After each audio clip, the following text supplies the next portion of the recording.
جی senator مشتاق صاحب جو ہیں آج کیونکہ اپوزیشن ہمارے وہاں نام نہاد ہی رہ گئی ہوئی ہے تو یہ جب یہ جوائنٹ سیشن وغیرہ ہوتا ہے تو اس میں اپنی پارٹی کا بہت اچھی نمائندگی کرتے ہیں۔ سینیٹر صاحب میں آپ سے خاص طور پہ کرنا چاہ رہا ہوں کہ یہ آخری 2-3 ہفتے گورنمنٹ کے رہ گئے ہیں اور انہوں نے ایک فیکٹری لگا دی ہے قانون بنانے کی، بل بنانے کی، اور یہ فیکٹری نہ اس کے اندر جس طرح آج میں آپ کی تقریر سن رہا تھا، آپ نے بھی اور رضا ربانی نے، مرزا صاحب نے اور 3-4 لوگوں نے اس پہ بڑا آبجیکٹ کیا کہ نہ کاپی ملتی ہے نہ ڈسکشن ہوتی ہے، بس ایک ربر سٹیمپ کی طرح لگا کے یہ قوانین بنائے جا رہے ہیں۔ میں چاہ رہا ہوں اس پہ ذرا آپ اپنے ویوز پلیز یہ شیئر کیجیے گا۔ بسم اللہ الرحمن الرحیم، بہت شکریہ جی، السلام علیکم ورحمۃ اللہ۔ دیکھیں یہ جو آج پارلیمنٹ کا سیشن ہوا ہے یہ کل بلایا گیا تھا اور اس کا ایجنڈا تک ہمیں نہیں دیا گیا۔ بل فراہم کرنا دور کی بات ہے، 26 نکاتی ایجنڈا تھا۔ جب ہم وہاں ہاؤس میں گئے تو ہمیں پتہ چلا کہ یہ 26 نکاتی ایجنڈا ہے۔ اس 26 نکاتی ایجنڈا میں تقریباً 1 درجن بل تھے۔ اچھا، وہ بل ایسے تھے کہ اس میں ایک بل بھی تقریباً 14-15 صفحوں کا ہے۔ اب کسی نے پڑھا نہیں ہے۔ اچھا چلے، ہم تو انگریزی تھوڑی بہت آتی ہے تو ہمیں کوئی مسئلہ نہیں ہوتا، لیکن ایک معتدی تعداد پارلیمنٹیرین کی ایسی ہے جو علماء ہیں یا غیر علماء ہے لیکن جو انگریزی نہیں پڑھ سکتے، نہیں سمجھ سکتے، تو اردو کی کاپی دوسرے سے کی ہی نہیں۔ تو گویا تقریباً آپ نے جو 50% پارلیمنٹ تو ویسے ہی خالی ہے، باقی 50% میں سے بھی 30% کے آپ نے اردو کی کاپی فراہم نہ کر کے ان کو ایرریلیونٹ کر دیا۔ تو میں نے اس پہ یہی بات کی کہ دیکھیں یہ لیجسلیشن نہیں ہے، یہ تو آپ نے سافٹ ویئر لگایا ہے اپنے پارلیمنٹیرینز میں یس کا، اور ان سے صرف یس کی آوازیں آتی ہے۔ یہ تو آپ نے ان کو کٹ پتیاں بنائی ہیں، آپ نے ان کو رپورٹ بنایا ہے، آپ نے پارلیمنٹ کو ربر سٹیمپ بنائے ہیں، انگوٹھا چھاپ بنایا ہے، تو یہ تو آپ ایک اسکرپٹ دے رہے ہیں، اس اسکرپٹ کے مطابق کچھ کارروائی کر کے چلے جاتے ہیں۔ تو یہ لیجسلیشن نہیں ہے۔ لیجسلیشن کامن گڈ کے لیے ہوتی ہے، عوامی فلاح و بہبود کے لیے ہوتی ہے، اور اس میں دونوں طرف کی آرا کو، ایکسپرٹ اوپینین کو انکارپوریٹ کیا جاتا ہے۔ یہ تو آپ اپنے پارٹی کے لیے یا کچھ خاص اشخاص کے لیے منظور نظر قانون سازی کر رہے ہیں، اس سے بلڈوز کر رہے ہیں۔ تو اس وجہ سے ہم نے اس پہ احتجاج کیا۔ اس احتجاج کا جزوی فائدہ تو ہوا، لیکن اس کے باوجود اجلاس چلایا گیا اور کچھ قوانین منظور کیے گئے، جس میں ایک قانون جو تھا وہ اینٹی نارکوٹک سبسٹانسز کا تھا جو منظور ہو گیا۔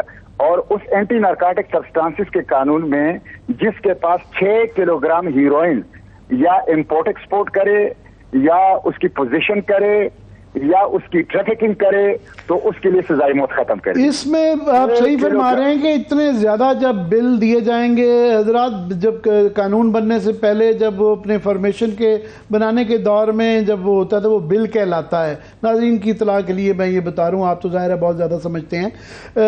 سینیٹر صاحب، اس میں جو کافی سارے بل جو ہیں ان کے بڑے دور اثر نتائج ہیں، کیونکہ یہاں بھی اسمبلیاں تحلیل ہونے کو ہیں اور امید ہے ہمیں کہ الیکشن ہو جائیں گے، تو یہ خاص طور پہ جو الیکشن اصلاحات کا جو ترمیم جو کی گئی ہیں اس کے اندر جو کوئکلی آپ یہ بتائیے گا، جو کافی اچھی چیزیں بھی ہیں پر جو اس کے اندر خطرناک چیزیں ہیں اس کے اندر یہ کہ ان کو نگران حکومت کو یہ اضافی اختیارات دیے جا رہے ہیں، پھر جو ہے ان کو یہ بھی اختیارات مل گئے ہیں کہ ملک کی معیشت کو لیے ضروری کام کرنا، کہ تیسرا جو ہے سب سے خطرناک کہ بین الاقوامی اداروں اور غیر ملکی معاہدوں سے معاہدے کرنے کے بھی مجاز ہوں گے۔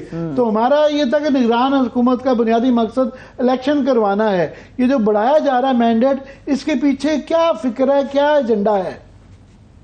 ہاں، یہ بڑی ایک دلچسپ صورتحال اس وقت ایوان میں پیدا ہو گئی کہ جب حکومت نے اپنی کمیٹی، جس کی چیئرمین جناب سردار ایاز صادق صاحب ہیں، انہوں نے جب وہ رپورٹ پیش کی حکومت نے، تو اس پہ کچھ حکومتی ارکان نے کہا کہ اس میں آخر میں جو ترمیم شامل کی گئی ہے اس میں وہ کمیٹی میں آئی ہی نہیں ہے۔ اس پہ حکومتی اتحادی سینیٹر مرتضیٰ نے بھی، کامران مرتضیٰ نے بھی کہا کہ میں اس کا ساتھ نہیں ہوں، اس لیے کہ یہ تو کمیٹی میں آئی ہی نہیں ہے۔ اور اس پہ علی ظفر نے بھی، جو اس کمیٹی کے ممبر ہیں اور اپوزیشن پی ٹی آئی سے تعلق رکھتے ہیں، اس نے بھی کہا کہ یہ تو اس کمیٹی میں آئی نہیں، مجھے تو انہوں نے کمیٹی کا ممبر ہی نہیں بنایا۔